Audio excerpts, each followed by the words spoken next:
लाडकी बहीण योजनेसाठीची आता सर्वात मोठी अपडेट समोर आली आहे। 1 कोटीपेक्षा जास्त महिलांना लाडकी बहीण योजनेतून वगळण्यात येणार आहे। याची मुख्य कारणे आपण या व्हिडिओमध्ये पाहणार आहोत। नेमकी समस्या काय आहे ते आपण पाहूयात।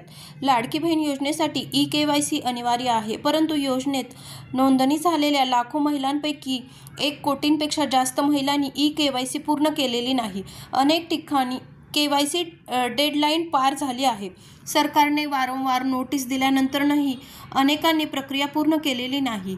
यामुळे सरकारकडून कडक पावले उचलण्याची शक्यता आहे। ई-केवायसी का अनिवार्य आहे? सरकारला खालील समस्या आढळल्या. काही महिलांनी चुकीची माहिती दिली. काही लाभार्थी प्रत्यक्षात पात्र नाहीत. काही महिलांनी दुसऱ्या योजनेचा लाभ घेतला आहे. काही फसवणूक प्रकरणे आढळली. काही बँक खाते आधारशी लिंक नव्हते। यामुळे सरकारने ई-केवायसी सक्तीची केली आहे, जेणेकरून खरी लाभार्थी ओळखता येतील, फसवणूक थांबेल व निधी योग्य ठिकाणी पोहोचेल। केवायसी न झाल्यास काय होणार? महत्त्वाचे, जर ई-केवायसी पूर्ण नसेल तर लाभार्थीचे नाव योजनेतून वगळले जाईल। दरमहा मिळणारा 1,500चा हप्ता थांबेल। बँकेत रक्कम जमा होणार नाही। पुन्हा नवीन अर्ज किंवा पुन्हा सत्यापन करावे लागेल। सरकारनुसार ज्या महिलांचे केवायसी नाही त्यांची सूची तयार केली जात आहे। कोणत्या महिलांवर प्रभाव पडणार? योजनेतील खालील लाभार्थी धोक्यात आहेत. ज्यांनी ई-केवायसी पूर्ण केलेली नाही, चुकीची माहिती दिलेली आहे, उत्पन्न निकष पूर्ण न करणाऱ्या, बँक खाते आधारशी लिंक नसलेल्या, दुसऱ्या महिला, योजनेचा लाभ घेणाऱ्या, मोबाईल नंबर नोंदणी चुकीचा असणाऱ्या, सध्या बनावट किंवा अपात्र नाव वगळण्याची शक्यता आहे। सरकारची भूमिका अधिकृत अपडेट दिलेल्या माहितीनुसार सरकारने कडक तपासणीचे आदेश दिले आहेत।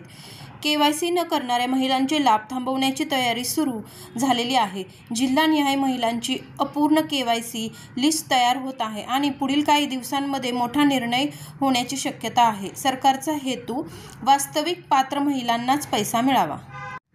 महिलांनी तातडीने काय करावे? जर आपल्याला योजनेचा लाभ सुरू ठेवायचा असेल तर तातडीने ई-केवायसी पूर्ण करा। मोबाईल नंबर आधारशी लिंक आहे का ते तपासा। बँक खाते सक्रिय ठेवा। कागदपत्रे अपडेट ठेवा। अंगणवाडी सेविकांशी संपर्क साधा। या निर्णयाचा काय परिणाम होणार? लाखो महिलांचे पैसे थांबण्याची भीती, गरीब वर्गातील महिलांवर मोठा परिणाम, सरकारकडून पात्र महिलांना अधिक लाभ मिळेल, अपात्र लाभार्थी गट वगळले जातील। या सगळ्यांवरून असा निष्कर्ष निघत आहे की लाडकी बहीण योजना महाराष्ट्रातील लाखो महिलांसाठी महत्त्वाची आहे, परंतु केवायसी प्रलंबित असल्याने 1 कोटींपेक्षा जास्त महिलांना वगळले जाऊ शकते। हे गंभीर आहे। महिलांनी तातडीने केवायसी पूर्ण करून घेणे अत्यावश्यक आहे, अन्यथा योजना बंद होण्याची शक्यता आहे। काही महिलांनी चुकीची माहिती दिली आहे. काही लाभार्थी प्रत्यक्षात पात्र नाहीत. काही महिलांनी दुसऱ्या योजनेचा लाभ घेतला आहे. काही फसवणूक प्रकरणे आढळली. काही बँक खाते आधारशी लिंक नव्हते। त्यामुळे सरकारने ई-केवायसी सक्तीची केली आहे। या सगळ्या अपडेटवरून आपल्या हे लक्षात येते की खूप साऱ्या महिलांनी ई-केवायसी पूर्ण केली नसल्यामुळे त्यांचे पैसे बंद होण्याची शक्यता आहे। पण मी स्वतः ई-केवायसी केली आणि त्या ऑफिसमध्ये विचारले की गाडी असेल तर त्याबाबत काही अपडेट आहे का? कारण हा प्रश्न मला अनेक महिलांनी विचारला होता। तर त्या बोलल्या की गाडीबाबत आम्हालाही व्यवस्थित माहिती मिळालेली नाही। पण तुमच्या घरात गाडी असो किंवा नसो, तुम्ही ई-केवायसी पूर्ण केली नाही तर तुमचे पैसे बंद होणारच आहेत। त्यामुळे ई-केवायसी पूर्ण करून घेणे महत्त्वाचे आहे।